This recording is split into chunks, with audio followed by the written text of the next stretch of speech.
नमस्कार, श्री कुकिंग मध्ये तुम्हा सर्वांचे खूप खूप स्वागत आहे। तर आज आपण 3 ते 4 दिवस टिकणारी मेथी बाजरीच्या पिठाची खमंग मसाला पुरीची रेसिपी बघणार आहोत। तर ही पुरी खायला सुद्धा खूप टेस्टी लागते आणि लहान मुलं सुद्धा आवडीने खातील। तर चला मग रेसिपीला सुरुवात करूया। तर इथं एक वाटण तयार करून घ्यायचा। इथं मी 5 ते 6 हिरव्या मिरच्या, थोडासा लसूण, 1 चमचा जिरे, 1 चमचा ओवा घेतलेला आहे। हे सर्व साहित्य मिक्सरला बारीक करून घ्यायचं आहे। इथं मी एक मोठं ताट घेतलेलं आहे। त्यामध्ये मी इथं एक मोठी वाटी बाजरीचं पीठ घेतलं आहे। यामध्ये अर्धी वाटी बेसन पीठ, यामध्ये मी 2 चमचे तीळ घालून घेत आहे। यामध्ये मी थोडीशी कोथिंबीर घालून घेत आहे। इथं मी 1 वाटी मेथी स्वच्छ धुवून बारीक चिरून घेतलेली आहे, ते घालून घेत आहे।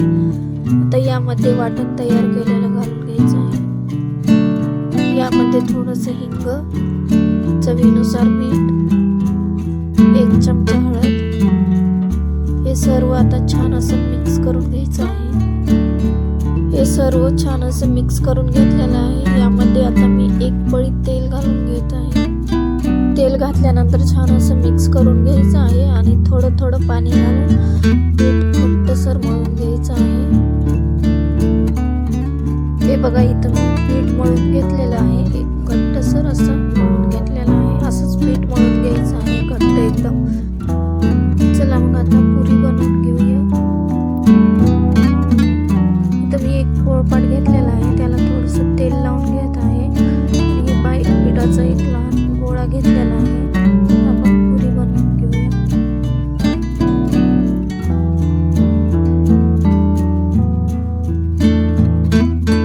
हे बघा, इथं मी पुरी लाटून घेत आहे। हे बघा, इथं पुरी लाटून झालेली आहे।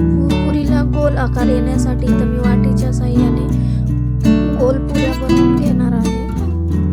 हे बघा, छान अशी पुरी तयार झालेली आहे। याच पद्धतीने मी इथं सर्व पुऱ्या लाटून घेतलेल्या आहेत। आता हे पुऱ्या तेलामध्ये तळून घेऊया।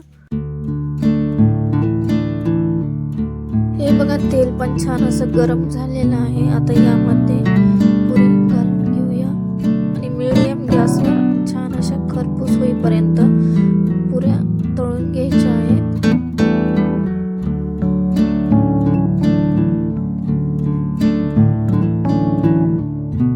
हे बघा, किती छान अशी पुरी फुगलेली आहे।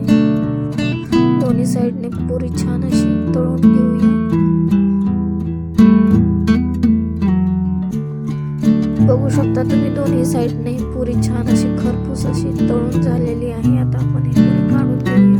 बघा, किती छान दिसत आहे। सर्व पुऱ्या याच पद्धतीने तळून घ्यायच्या आहेत। हे बघा, इथं मी सर्व पुऱ्या तळून घेतलेल्या आहेत। हे बघा, आपल्या पुरी तयार झालेली। ही पुरी खायला खूप टेस्टी लागते। ही तुम्ही पुरी दह्यासोबत या चहासोबत पण खाऊ शकता। तुम्हाला व्हिडिओ आवडला असेल तर लाईक आणि शेअर करायला अजिबात विसरू नका। धन्यवाद।